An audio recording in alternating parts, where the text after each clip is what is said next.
नमस्कार दोस्तों, आज हम आपको सुनाने जा रहे हैं एक बहू जो अपनी सास पर अत्याचार करती थी। जब उसके बेटे ने एक दिन देख लिया तो उसने क्या किया। कृपया कहानी को पूरा सुनें और अगर आपको वीडियो अच्छी लगे तो वीडियो को लाइक कर चैनल को सब्सक्राइब कर दें, आपकी मेहरबानी होगी। राज आज पूरे एक हफ्ते के बाद घर लौटा था। उसने चहकते हुए अपनी माँ को आवाज लगाई, माँ माँ कहाँ हो आप? देखो तुम्हारा बेटा तुम्हारे लिए क्या लाया है। काफी आवाज लगाने के बाद कोई प्रतिक्रिया ना मिलने पर राज ने घर के सारे कमरे खंगाल डाले। पत्नी भी घर पर नहीं दिखाई दी। राज की धड़कनें तेज हो गई। कहीं माँ को दौड़कर माँ के कमरे के पास गया। दरवाजा खोलते हुए उसके हाथ कांप रहे थे। जैसे ही दरवाजा खुला उसके पैरों तले जमीन खिसक गई। मुझे मत मारो बहू, मैंने कुछ नहीं किया, मुझे मत मारो। माँ के मुंह से यह शब्द सुन उनके बिखरे हुए बाल शरीर पर जगह जगह निशान देखकर राज सन्न रह गया। माँ के लिए एक एक चीज शौक से खरीद कर लाया था। सारा सामान हाथ से छूटकर जमीन पर धम से गिर पड़ा। राज ने दौड़कर माँ को सीने से लगाया। माँ की हालत देख उसकी आंखों से झरझर आंसू बहने लगे। माँ, मैं राज। अपने बेटे का स्पर्श महसूस कर कमला जी सहमी सी फूट फूट कर रोने लगी। राज ने माँ को अपनी बाहों में कसकर समेट लिया।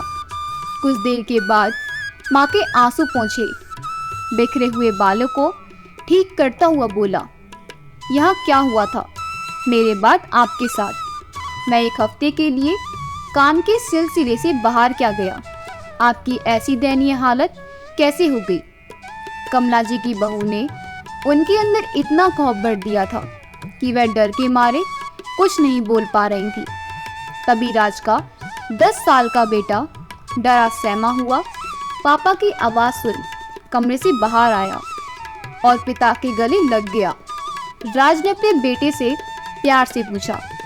कई बार पूछने पर उसने सब सच सच बता दिया। यह सब सुन राज का कलेजा दहल उठा। उसे यह तो पता था कि उसकी पत्नी माँ को पसंद नहीं करती, लेकिन इतना गिर जाएगी यह उसने सपने में भी नहीं सोचा था। राज ने उस वक्त अपने गुस्से पर काबू कर माँ को संभाला। राजू से बोलकर खाना बनवाया और अपने हाथों से खिलाया। ऐसा लग रहा था जैसे माँ जी जाने कितने दिनों की भूखी थी। उसके बाद उन्हें दवाई दी और उनका सिर सहलाने लगा। कमला जी इतनी डरी हुई थी कि अभी भी बेटे का हाथ पकड़े हुई थी। कुछ देर बाद उन्हें नींद आ गई। माँ की ऐसी हालत देख उसके आंखों से आंसू रुकने का नाम ही नहीं ले रहे थे। राज पापा की तस्वीर को देख फूट फूट कर रोने लगा। पापा, आप क्या गए? मेरी तो दुनिया ही उजड़ गई।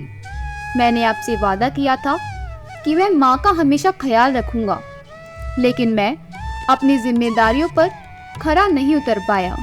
मुझे माफ कर दीजिए। पापा कहते कहते राज फूट फूट कर रोने लगा। मुझे माफ कर दो पापा, मैं एक अच्छा बेटा नहीं बन पाया। क्या कुछ नहीं किया आपने मेरे लिए? मेरे कारण अपनी सभी इच्छाओं का गला घोट दिया था। रामेश्वर जी और कमला जी के 2 बच्चे थे। दोनों को बड़े नाजों से पाल पोस कर बड़ा किया था। रामेश्वर जी ने बेटे की पढ़ाई लिखाई में किसी भी तरह के कोई कमी नहीं आने दी। राज ने भी अपने माँ बाप के हर हालात को समझा और खूब कड़ी मेहनत करके यह नौकरी हासिल की। दोनों बच्चे की अब उम्र हो चुकी थी, इसलिए दोनों बच्चों की शादी वक्त रहते उन्होंने कर दी। बेटी की शादी पास के शहर में हुई थी, जो अब विदेश में रहती है। उसे आज भी याद है जब उसकी और कसक की शादी हुई थी। माँ को लगा था घर में एक बेटी की कमी है, वो पूरी हो जाएगी। लेकिन कमला जी जितना कसक को प्यार करती, कसक उतना ही ज्यादा सर पर चढ़ी जा रही थी। कमला जी ने बहुत कोशिश की, लेकिन कसक की कमला जी से बिल्कुल न बनती। कसक को उनके हर व्यवहार में, हर रूप में खड़ूस सासी नजर आती थी, क्योंकि वह कमला जी को माँ के रूप में देखती ही नहीं थी। शादी के कुछ साल बाद कसक ने माता पिता के साथ राज का रहना दुश्वार कर दिया था। इसलिए माता पिता के कहने पर ही राज ने अपना ट्रांसफर दूसरे शहर में करवा लिया और कसक को लेकर वहां से चला आया था। उसके बाद उसे जब भी मौका मिलता माता पिता के पास आ जाता। माँ पापा कितनी बार बीमार हुए, लेकिन हर बार सिर्फ 2-3 दिन ही रुक पाता था। लेकिन जब आए दिन रामेश्वर जी की तबीयत खराब रहने लगी तो राज ने अपने माता पिता को अपने पास शहर बुला लिया था। कसक ने खूब ड्रामा किया, लेकिन बहुत समझाने के बाद उसने हाँ बोल दिया। शायद यह भी उसका लालच था, जो उसके व्यवहार में अचानक से इतना बदलाव आ गया था।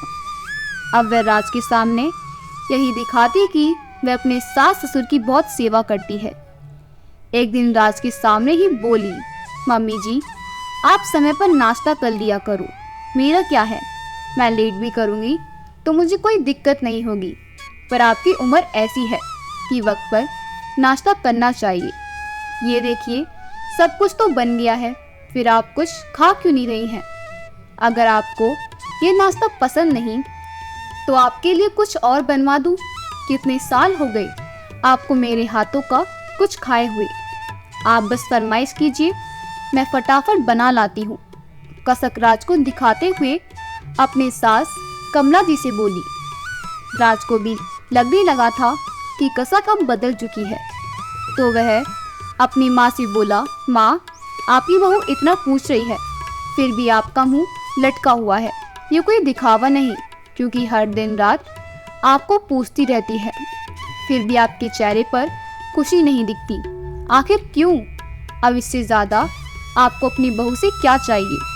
इतना कह राज नाश्ता करने लगा। उसे ऑफिस जाने के लिए देर हो रही थी, तो वह नाश्ता करके निकल गया। राज के जाते ही कसक बावर्ची राजू से बोली, राजू टेबल पर दलिया रहने दो और बाकी सभी चीज़ों को उठाकर रसोई में रख दो, और हाँ दोपहर में मम्मी जी और पापा जी के लिए दाल रोटी बना देना, रात में हमारे लिए पनीर की सब्जी और उनके लिए चटनी बना देना। ज़्यादा कुछ बनाने की ज़रूरत नहीं है, काम के ना काज के दुश्मन अनाज के। कमला जी करुण आवाज़ में बोली, बहू इतना दिखावा भी मत करो कि खुद को आईने में देख ना सको। मेरे बेटे के सामने तुम हमारे साथ प्यार से बात करती हो, हमारा ख्याल रखती हो, खाने पीने के लिए पूछती हो, और उसके जाते ही तुम हमें इंसान भी नहीं समझती। आखिर इतना दिखावा कोई अपनों के साथ कैसे कर सकता है? कसक गुस्से में बोली, आपका बेटा भूल जाओ, एक समय था जब आपका बेटा था, अब मेरा पति है। इतने साल तो बेटे ने सेवा की, जिंदगी भर बस आपके पीछे घूमता रहे। अगर ऐसा था तो उसकी शादी क्यों की? हर वक्त घर में मनुष्य की तरह घूमती रहती हो, और जब बेटी से बात करती हो तो खुश होकर बात करती हो। अगर बेटी इतनी ही प्यारी है तो क्यों नहीं चली जाती उसके पास, हमारा भी पीछा छूटे। कमला जी बोली, बेटे के लिए जब हमने तुम्हें पसंद किया था, हमसे बड़ी गलती हो गई, जिसका पछतावा पिछले 6 सालों से हम कर रहे हैं।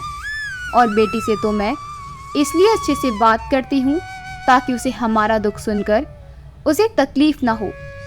अब जो तुम दिखावा कर रही हो, कल को तुम्हारे बच्चे भी तुम्हारे साथ वैसा ही ना करें, बस यह सोचकर घबराती हूँ।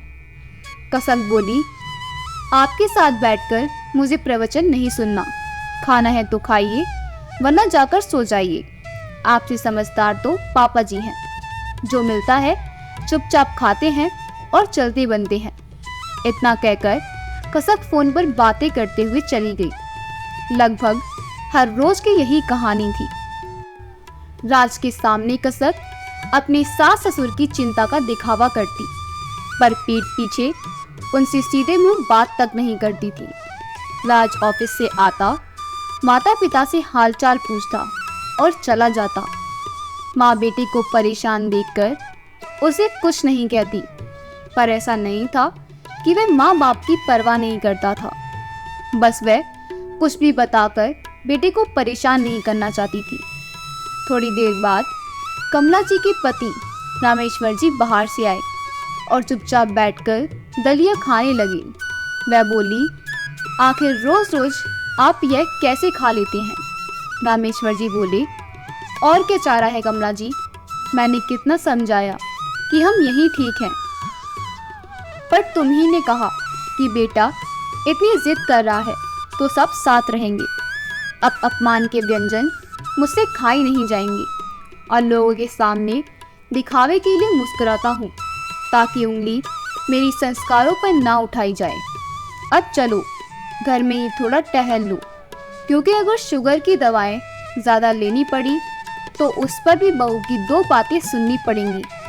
रामेश्वर जी कमला जी का हाथ पकड़कर दोनों घर में टहलने लगी। तभी उनकी बेटी नेहा का फोन आया। पापा, आप लोग कैसे हैं? कोई दिक्कत तो नहीं है? रामेश्वर जी बोले, नहीं नहीं बेटा, हम बिल्कुल ठीक हैं। अभी अभी मौसमी का जूस, ताज़ा फल और दलिया खाया है, मन प्रसन्न हो गया। बेटी मुस्कुराकर बोली, पापा पहले तो आप सुबह में एक रोटी, सब्जी और एक गिलास दूध पीते थे, अब कब से यह सब खाने लगे? वह बोले, अब मैं भी शहरी बन गया हूँ। इतना कहकर दिखावे की हंसी बेटी को सुनाने लगी। तभी अचानक कमला जी का बैलेंस बिगड़ा और उनका हाथ टेबल पर रखे फूलदान से टकरा गया और टूट गया। बेटी बोली, लगता है कुछ टूट गया। रामेश्वर जी बोले, कुछ नहीं, बस लकड़ी का फूलदान गिरा है। थोड़ी देर बाद तुमसे बात करते हैं। इतना कहकर जल्दी से उन्होंने फोन रख दिया।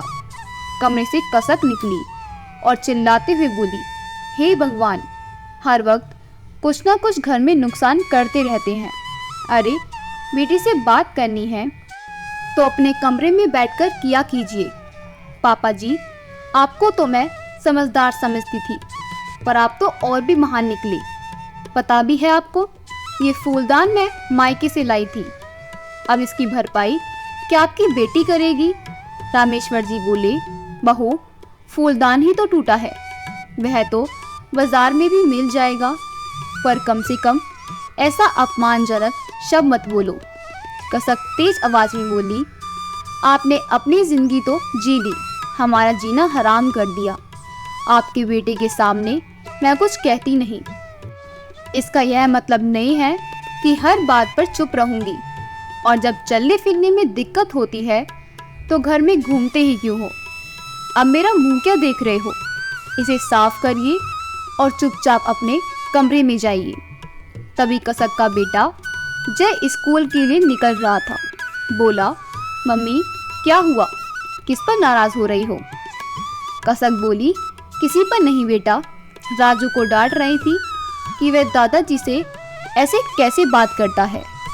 राजू, ये टूट गया है, इसे जल्दी से हटा दो, वरना मम्मी जी को लग जाएगी और तुम स्कूल जाओ। जय रामेश्वर जी को बोला, दादाजी आप ठीक है ना? रामेश्वर जी मुस्कुराकर बोले, हाँ बेटा, मैं ठीक हूँ। जय ईश्वर तुम्हें ऐसे ही रखे जैसा तुम अभी हो, चाहे जितनी भी तरक्की कर लो। सदा अपने माँ बाप के लिए अपने मन में इज्जत रखना, कभी दिखावा मत करना। जय आश्चर्य से बोला, क्या बात है दादाजी, आज आपने मुझे सुबह सुबह इतने सारे आशीर्वाद और ज्ञान दे दिए।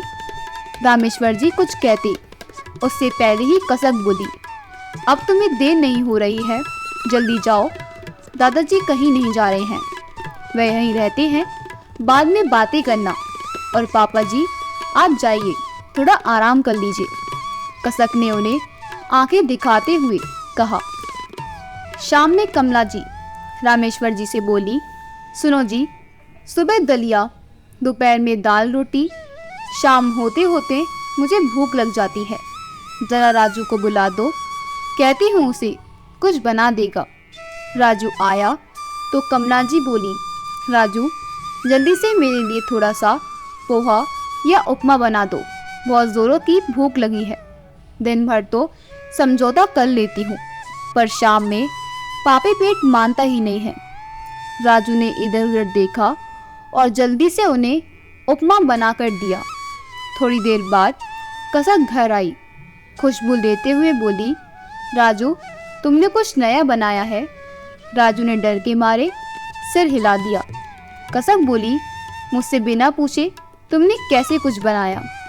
और अगली बार से अगर ऐसी गलती की तो अपना बोरिया बिस्तर समेट लेना।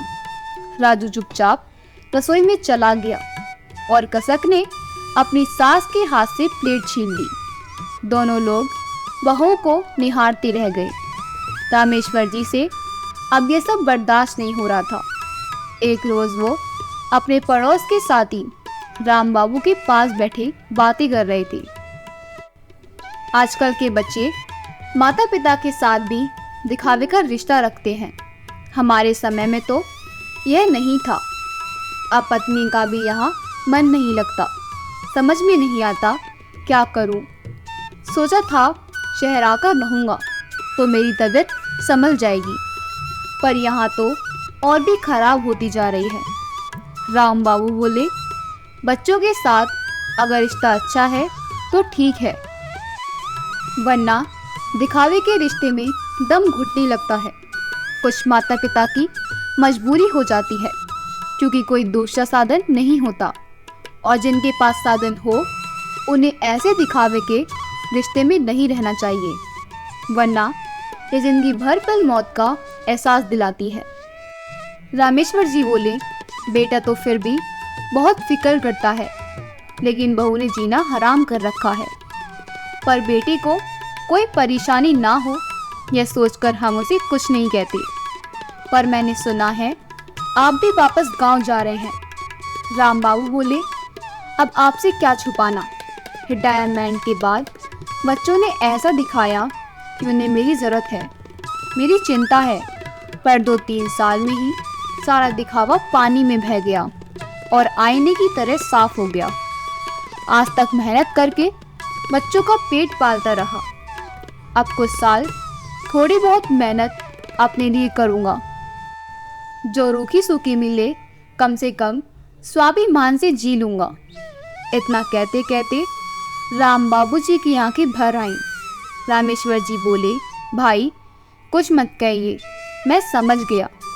मैं सोचता था मैं ही एक अभागा पिता हूँ, पर लगता है ना जाने दुनिया में कितने ही ऐसे माता पिता होंगे जो बच्चों के दिखावे में अपनी ज़िंदगी कैसी काट रहे होंगे।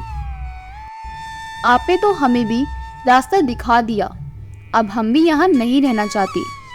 रामेश्वर जी घर आकर कमला जी से बोले, मेरी जैसी भी हालत है, क्या गांव में मैं आप पर बोझ ना बन जाऊं। कमला जी बोली, आप ऐसा क्यों कह रहे हैं? हम अगर एक दूसरे के साथ हैं तो किसी पर बोझ नहीं बनेंगे। यह है दिखावा, और जिल्लत की रोटी खाकर भी हम भूखे रह जाते हैं, और वहाँ मेरा और मैं तुम्हारा ख्याल रख लेंगे। और आज भी गांव में कम पैसे और बिना दिखावे के 2 रोटी और अपनापन मिल जाता है। उन दोनों ने नेहा को फ़ोन किया और इस 6 साल की पूरी घटना उसे बताई। नेहा आश्चर्य में थी, क्योंकि जब भी वह 2 दिन के लिए आती थी उसे एहसास नहीं होता था कि उसके माता पिता को कुछ दिक्कत है। नेहा बोली, इतना दिखावा आखिर क्यों? क्या भाभी ने यह भी नहीं सोचा कि कल को उनके साथ होगा, तब वह खुद को आईने में देख पाएंगी? रामेश्वर जी बेटी से बोले, बेटा हम बहुत थक चुके हैं यहाँ रहकर, अब मन नहीं लगता, अब हम गांव में रहेंगे। बेटी बोली, पापा बिल्कुल सही फैसला लिया आपने, क्योंकि मैं आपको यहाँ नहीं बुलाऊंगी। अगर कभी मेरे घर वाले के मुंह से आपके लिए कुछ गलत शब्द निकल गया तो मैं खुद को कभी माफ़ नहीं कर पाऊंगी। इससे अच्छा मैं वहीं आकर आपकी कभी कभी देखभाल कर लिया करूंगी। मैं नहीं चाहती मेरे माता पिता पर किसी का एहसान हो। अगले दिन रामेश्वर जी ने राज से कहा, बेटा, अब हम गांव जाना चाहते हैं। राज बोला, अब क्या हो गया पापा? मुझसे कोई गलती हो गई क्या? अच्छी भली तो जिंदगी चल रही थी। क्या आपको यहाँ कोई दिक्कत है, कोई परेशानी है तो मुझे बताइए। रामेश्वर जी बेटे से बोले, बेटा, शिकायत करने का समय नहीं रहा। बस अब हम अपने घर जाना चाहते हैं। तुमने जितना हमें लाड प्यार दिया, बस वही काफ़ी है। हमारे लिए यह समझो कि स्वाभिमान लेकर जा रहे हैं।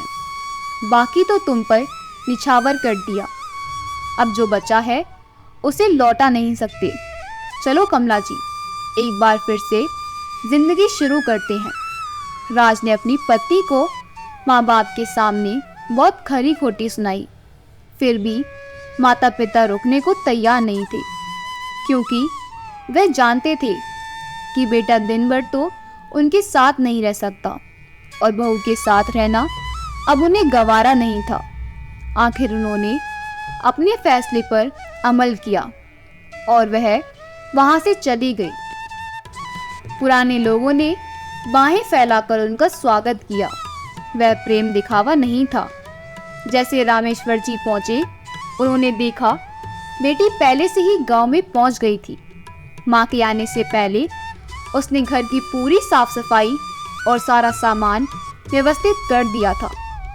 कमला जी को गांव में मालिश वाली मिल गई, जो रोज आकर उनके हाथ पैर की मालिश करती।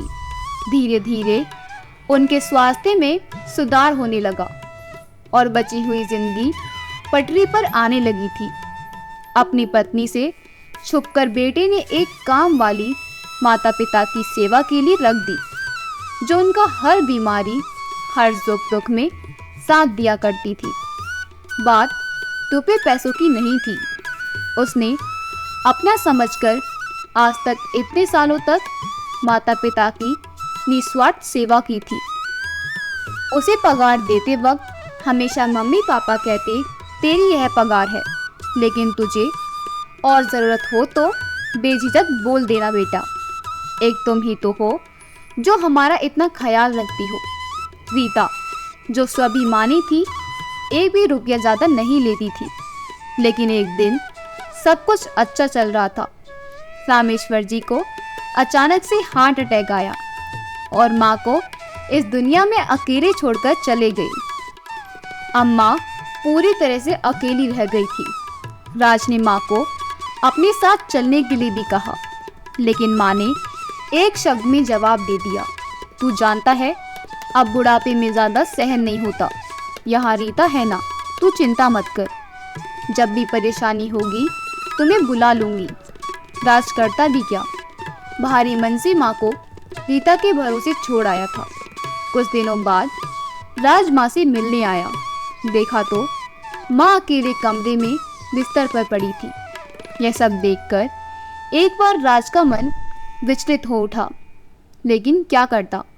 माँ ना जाने क्यों समझना ही नहीं चाहती थी कि इस वक्त माँ को हमारे सहारे की ज़रूरत है। राज माँ के पास जाकर नीचे गर्दन करके बैठ गया और माँ के पैर दबाने लगा। कमला जी बोली, राज यह क्या कर रहा है? आराम से बैठ जा बेटा, अभी रीता तेल लगा देगी। राज की आंखों में प्रायश्चित के आंसू बह निकले। माँ क्षमा कर दो, मैं अपने काम में परिवार में इतना व्यस्त हो गया कि आपका दुख बांट ना सका। राज के सिर पर हाथ रखते हुए कमला जी बोली, मैं जानती हूँ बेटा, लेकिन तूने कभी भी हमें किसी चीज़ की कमी नहीं होने दी। राज बोला, नहीं माँ, मैं आपका अपराधी हूँ। कसक के व्यवहार के कारण मैंने आप लोगों को छोड़ दिया, लेकिन अब नहीं, मुझे क्षमा कर दो। मुझसे बहुत बड़ी गलती हो गई। इतना कहकर वह रोने लगा। माँ बेटे का मिलन देखकर रीता की आंखों में पानी भर आया। उसी दिन शाम को राज कमला जी को अपने साथ ले गया, जिन्हें देखकर एक बार कसक का माथा ठनक गया। लेकिन इस बार राज ने उसे साफ साफ हिदायत दे दी कि अगर उसके कारण माँ को कोई भी तकलीफ हुई तो वह उसे नहीं छोड़ेगा। लेकिन कसक कहाँ मानने वाली थी। एक दिन राज को ऑफिस की तरफ से 1 हफ्ते के लिए बाहर भेजा गया था। राज जाना तो नहीं चाहता था, लेकिन जाना ज़रूरी था, इसलिए चला गया। उसके जाने के बाद माँ ने रीता की बेटी को शादी के लिए अपने सारे गहने उस बेचारी गरीब को दे दिए। बस इसी बात का गुस्सा उसने उन पर निकाला और उन पर अपने गहने चोरी करने का इल्ज़ाम लगाकर उन्हें खूब मारा और प्रताड़ित किया और भूखा प्यासा उन्हें कमरे में बंद कर दिया, क्योंकि वह तो यही चाहती थी कि सारे गहने सब उसी को मिल जाएं। तभी कसक बड़बड़ाते हुए कमला जी के कमरे की तरफ बढ़ी। इस बुढ़िया का अभी तक रोना धोना खत्म नहीं हुआ, लेकिन जैसे ही सामने राज को देखा, उसकी आंखें फटी की फटी रह गईं। राज ने गुस्से में कसक का हाथ पकड़कर खींचता हुआ कमरे से बाहर लाया और कसकर थप्पड़ की बारिश कर दी। तुम्हारी हिम्मत कैसी हुई मेरी माँ के साथ इतना गलत व्यवहार करने की? अरे तुम होती कौन हो? तुम मेरी माँ को हाथ लगाने वाली। तुम्हारी वजह से पहले ही मेरे मम्मी पापा ने इतनी तकलीफ उठाई, यहाँ तक कि मेरे पापा इतनी जल्दी दुनिया से चले गए, वह भी सिर्फ तुम्हारे कारण। मैं आज तक बर्दाश्त करता आया था, क्योंकि मुझे लगता था तुम एक ना एक दिन सुधर जाओगी, लेकिन अब तुमने अपनी सारी हदें पार कर दी हैं। निकल जाओ अभी के अभी इस घर से। तुम्हारी मेरी ज़िंदगी में अब कोई जगह नहीं। तुम्हारे कारण मैंने पापा को खो दिया, पर मैं अब अपनी माँ को नहीं खोना चाहता। मैं अब उनकी सेवा करके अपनी सारी भूल का प्रायश्चित करना चाहता हूँ। इतना कहकर राज ने कसक का सामान उठाकर घर से बाहर फेंक दिया और कसक का हाथ पकड़कर घर से बाहर निकाल दिया। जाओ, अब तुम आज़ाद हो। अब तुम्हें किसी की सेवा नहीं करनी पड़ेगी, कोई तुम पर बोझ नहीं बनेगा। राज का ये रूप देखकर कसक सहम गई और राज के पैरों में गिरकर माफ़ी मांगने लगी, लेकिन राज ने उसकी एक न सुनी। माँ जी, प्लीज़ मुझे रोक लीजिए, मैं कहाँ जाऊँगी? मैं अपने बेटे से दूर नहीं रह सकती। राज बोला, बस इतनी सी दूरी बर्दाश्त नहीं कर पाई। सोचो उस माँ को कितना तड़पाया है तुमने, उसके बेटे से दूर रखकर। तब तुम्हें उनका दर्द दिखाई नहीं दिया, तब तुम्हें तुम्हारी आत्मा ने धिक्कारा। अब तुम भी ऐसे ही तड़पोगी। इतना कहकर राज ने दरवाज़ा बंद कर दिया और जाकर माँ के पैरों में सर रखकर रोने लगा। माँ, मुझे माफ़ कर दो, मैं आज के बाद आपको कोई शिकायत का मौका नहीं दूंगा।